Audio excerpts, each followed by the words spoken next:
সুপ্রিয় ছাত্রছাত্রীরা, SI English ইনস্টিটিউটের পক্ষ থেকে আমি মোহাম্মদ সাইদুল ইসলাম একটি গুরুত্বপূর্ণ বিষয় নিয়ে আলোচনা করতে যাচ্ছি। সে বিষয়টি হলো ইতিহাস ও সামাজিক বিজ্ঞান বিষয়ে প্রশ্নপত্র কেমন হবে। হ্যাঁ বন্ধুরা, ক্লাস 8-এর ইতিহাস ও সামাজিক বিজ্ঞান বিষয়ের প্রশ্নপত্র কেমন হবে সে বিষয় নিয়ে আলোচনা করতে যাচ্ছি। আমরা সর্বপ্রথমে একটি নমুনা প্রশ্ন তৈরি করেছি, যেটা তোমাদের উপকারে আসতে পারে, অর্থাৎ তোমাদের প্রশ্নের ধরন বোঝানোর জন্য। সর্বপ্রথমে আমরা দেখতে পাচ্ছি বহু নির্বাচনীয় প্রশ্ন, নৈর্ব্যক্তিক অভিক্ষা যোগ রচনামূল্য। এই পরীক্ষার জন্য সময় থাকবে 3 ঘন্টা, পূর্ণমান হবে 100। 1 নম্বরে প্রশ্ন করা হয়েছে, কোন কবি ব্রিটিশদের বিরুদ্ধে বারবার কলম ধরেছেন? ক. রবীন্দ্রনাথ ঠাকুর, খ. কাজী নজরুল ইসলাম, গ. জসিমউদ্দিন, ঘ. বঙ্কিমচন্দ্র চট্টোপাধ্যায়। 2. বাংলার প্রাচীনতম সমুদ্র বন্দর নাম কি? চন্দ্রকেতুগড়, কর্ণসুবর্ণ, ত্রাম্যলিপ্ত, মহাস্থানগড়। তোমরা সঠিক উত্তরটি কমেন্টসে লিখে জানাবে। 3. কোন পর্যটক বিভিন্ন ক্ষেত্রে বাংলার ভূয়সী প্রশংসা করেছেন? ক. ইবনে বতুতা, খ. ফাহিয়েন, গ. মেগাস্থিনিস, ঘ. প্লিনি। উত্তরটা কমেন্টসে জানাবে। 4. ভারতবর্ষে সতীদাহ প্রথা বন্ধের আইন জারি করেন কে? ক. Lord Macaulay, Lord Bentinck, Lord Curzon, Lord Dalhousie. সঠিক উত্তরটা জানাবে। 5 নম্বর, সুফিয়ানদের বাড়িতে ইতিহাসে যে উপাদান পাওয়া যায় তা হলো লিখিত ও অলিখিত। খ. লিখিত, গ. প্রত্নতাত্ত্বিক, ঘ. লিখিত। সঠিক উত্তর কমেন্টসে জানাবে। 6. সামাজিকীকরণের দ্বিতীয় বাহন কোনটি? ক. শিক্ষা প্রতিষ্ঠান, খ. প্রতিবেশী, গ. মসজিদ, ঘ. ক্লাব। সঠিক উত্তর কোনটি?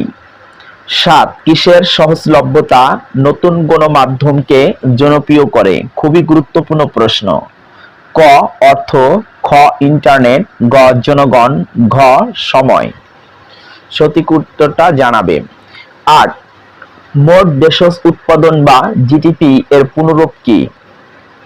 Grand domestic production, gross domestic product, grand domestic product, ঘ. Gross domestic production. 9. আমার একটি স্বপ্ন আছে, আই হ্যাভ আ ড্রিম।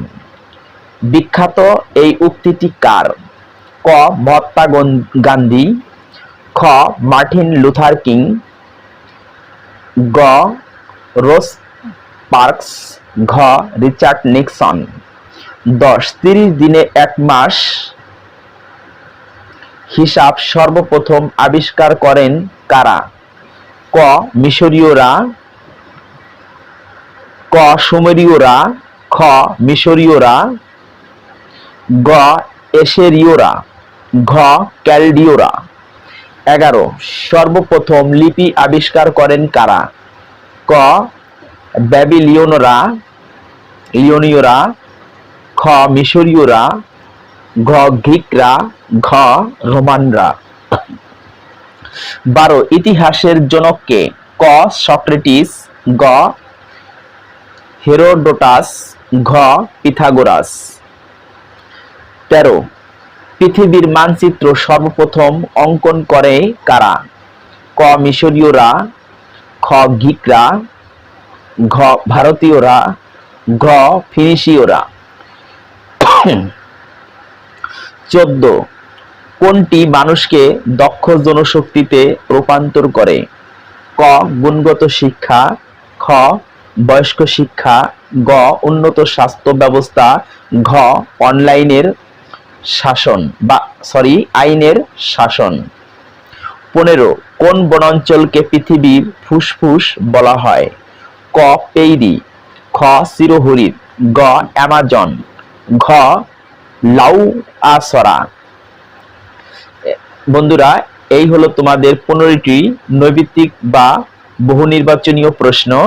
এখন এক কথায় উত্তর দাও এমন প্রশ্ন থাকবে 10টি। প্রত্যেকটি প্রশ্নের মান হবে 1, অর্থাৎ উত্তর দিলে মোট 10 নম্বর পাওয়া যাবে। 1. সামাজিক নিয়ন্ত্রণকে কয় ভাগে ভাগ করা যায়? 2. বর্তমান ভারতের পশ্চিমবঙ্গে কোন জেলা পাওয়া যায়? 3. মিশরের শাসকদের উপাধি কি ছিল? 4. টাইগ্রিস ও ইউফ্রেটিস নদী কোথায় অবস্থিত? 5. আর্কটিক তন্ডা অঞ্চলে স্থায়ীভাবে হিমায়িত মাটির স্তরকে দেখা যায় যাকে ড্যাশ বলা হয়? 6. সমুদ্র বায়োমের লবণ সহিষ্ণু উদ্ভিদকে কি বলা হয়? 7. বিশ্বের বর্তমানে পুঁজিবাদী ও সমাজতান্ত্রিক অর্থনৈতিক ব্যবস্থার কয়টি মিশ্রণ দেখা যায়? 8. সামাজিক সাংস্কৃতিক ইতিহাসের উৎস কয় ধরনের? 9. সাহিত্যিক উৎসগুলো লিখো। 10. কত সালে বাংলা সন প্রবর্তন করা হয়? সংক্ষিপ্ত প্রশ্নের উত্তর দাও। এখানে 10টি প্রশ্নের উত্তর দিতে হবে। প্রত্যেক প্রশ্নের 2 করে, সর্বমোট 20 নম্বর। মার্টিন লুথারকে তিনি কোন বিষয়ের জন্য বিখ্যাত? 2. সরকার কয়টি বিভাগের মাধ্যমে কাজ করে ও কি কি? 3. পিরামিড কি? পিরামিড কোথায় অবস্থিত? 4. হায়ারোগ্লিফিক কি? 5. সাংস্কৃতিক কি? 6. সামাজিক ইতিহাস কাকে বলে? 7. সামাজিক সাংস্কৃতিক ইতিহাসের প্রত্নতাত্ত্বিক উৎসগুলো কি কি? 8. টেরাকোটা কি? যে কোনো দুটি টেরাকোটা শিল্পের নাম লিখো। 9. তৃণভূমির বায়ুকে কয় ভাগে ভাগ করা যায় ও কি কি? 10. মিশ্র অর্থনীতির বৈশিষ্ট্যগুলো কি কি? রচনামূলক প্রশ্ন প্রেক্ষাপটবিহীন ক বিভাগ, পূর্ণমান হবে 15, অর্থাৎ 3টি প্রশ্ন থাকবে, 3টি প্রশ্নের উত্তর দিতে হবে, 5 করে 15 নম্বর। ইতিহাসের উৎস হিসাবে বণিক ও পর্যটকদের লেখা ভ্রমণ কাহিনীগুলো কতটুকু গ্রহণযোগ্য? ব্যাখ্যা করো। এটা একটি চমৎকার প্রশ্ন। 2. বাংলাদেশে প্রাকৃতিক দুর্যোগ মোকাবেলায় আমাদের করণীয় কি কি? এটাও আরেকটি চমৎকার প্রশ্ন। 3. অর্থনৈতিক বৈষম্য নিয়ে একটি দেশের সার্বিক উন্নয়ন সম্ভব নয়, ব্যাখ্যা করো। এটা প্রেক্ষাপট অনুসারে 2টি প্রশ্নই অনেক গুরুত্বপূর্ণ। তোমরা তো জেনেছো কিছুদিন আগে বাংলাদেশে একটা ভয়াবহ বন্যা হয়েছিল। সেই রকম একটি দুর্যোগ মোকাবেলার ক্ষেত্রে বর্তমানের পরিস্থিতি অনুসারে প্রশ্নটা নিচেরটাও তাই। রচনামূলক প্রশ্ন প্রেক্ষাপট নির্ভর খ বিভাগ, পূর্ণমান 40। এখানে 2টি করে প্রশ্ন থাকবে। ক নাম্বারে হবে 3 আর খ নাম্বারের জন্য 5 নম্বর, অর্থাৎ প্রত্যেকটি প্রশ্নের জন্য 8 নম্বর থাকবে। 3 যোগ 5 সমান 8 নম্বর। 1. প্রেক্ষাপট 1, বাদিয়াখোলা ফিরোজা আদর্শ উচ্চ বিদ্যালয়ের 8ম শ্রেণীর ছাত্রছাত্রীরা পাহাড়পুর বৌদ্ধবিহারে বেড়াতে গিয়েছিলেন। সেখানে তারা কিছু প্রত্নতাত্ত্বিক ধ্বংসাবশেষ দেখতে পেয়েছিলেন। প্রেক্ষাপট 2, মনা টেলিভিশনে একটি প্রতিবেদন দেখতে পেল। গ্রিক রোমানদের মধ্যে মেগাস্থিনিস, টলেমি ও প্লেনির নাম উল্লেখযোগ্য। এই গ্রিক ভূখণ্ডটি বেঙ্গল ডেল্টা বা বঙ্গীয় বদ্বীপ নামে পরিচিত। এখন তোমাদের প্রশ্ন হলো ক নাম্বার, ছাত্রছাত্রীদের দেখা ধ্বংসাবশেষ থেকে আধুনিক সভ্যতার উৎপত্তি ব্যাখ্যা করো। খ.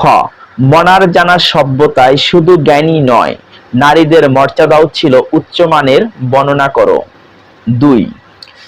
প্রেক্ষাপট 2 নম্বর প্রশ্নের প্রেক্ষাপট 1, সাইদুল স্যার শ্রেণীকক্ষে নৌকা বাইচ সম্পর্কে পাঠদানকালে শিক্ষার্থীদের বলেন, নৌকা বাইচ দেওয়ার সময় বিভিন্ন ধরনের উপাদান ব্যবহার করা হয়। প্রেক্ষাপট 2, অর্থাৎ 2 নম্বর প্রশ্নের প্রেক্ষাপট 2, মুহা একটি প্রতিষ্ঠানে অধ্যয়নরত, কিন্তু সে সঠিক সময়ে স্কুলে আসে না। এক পর্যায়ে লেখাপড়ায় অমনোযোগী হয়ে পড়ে। ক. প্রেক্ষাপটে সাইদুল স্যারের আলোচ্য উপাদানের বর্ণনা দাও। অর্থাৎ সাইদুল স্যার নৌকা বাইচ সম্পর্কে যে বলেছিলেন, নৌকা বাইচে কি কি উপাদান লাগে সে বিষয়ে তোমাদের বর্ণনা করতে বলা হয়েছে। খ নাম্বার, প্রেক্ষাপটে মহুয়া কেন লেখাপড়ায় অমনোযোগী হয়েছিল, মতামত দাও। 3 নাম্বার প্রশ্নের প্রেক্ষাপট 1, নাবিক উদ্দেশ্য। ক, একটি দেশ সম্পর্কে জ্ঞান লাভের জন্য। প্রেক্ষাপট 2, বিপ্লব সমকাল। পি, 20 শতাব্দীর মধ্যভাগ। কিউ, গত শতাব্দীর শেষ দশক। ক, প্রেক্ষাপটে অর্থাৎ 3 নাম্বার প্রশ্নের প্রেক্ষাপট অর্থাৎ ক নাম্বার, প্রেক্ষাপট 1 এ উল্লেখিত নাবিকগণের বাংলা অঞ্চলে আসার কারণ কি, বর্ণনা করো। খ, প্রেক্ষাপট 2, প্রেক্ষাপট 2 এ পি বিপ্লবে যন্ত্রের ব্যবহার শুরু হলেও কিউ বিপ্লবটি গোটা বিশ্বকে একটি গ্রামে পরিণত করেছে, যুক্তি সহকারে মতামত দাও।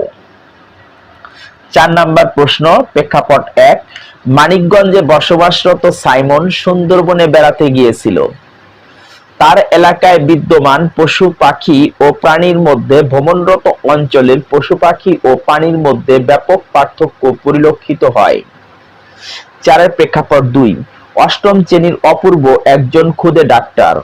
বিদ্যালয়ে কেউ অসুস্থ হলে সে সেবা যত্ন করে।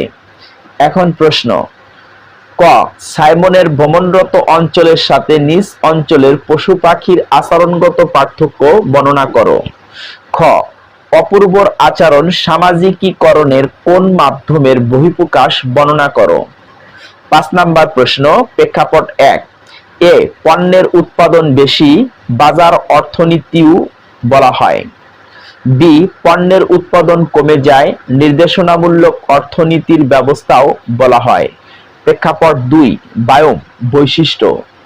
এ, প্রচুর গম উৎপাদিত হয়, পৃথিবীর রুটির জুড়ি বলা হয়।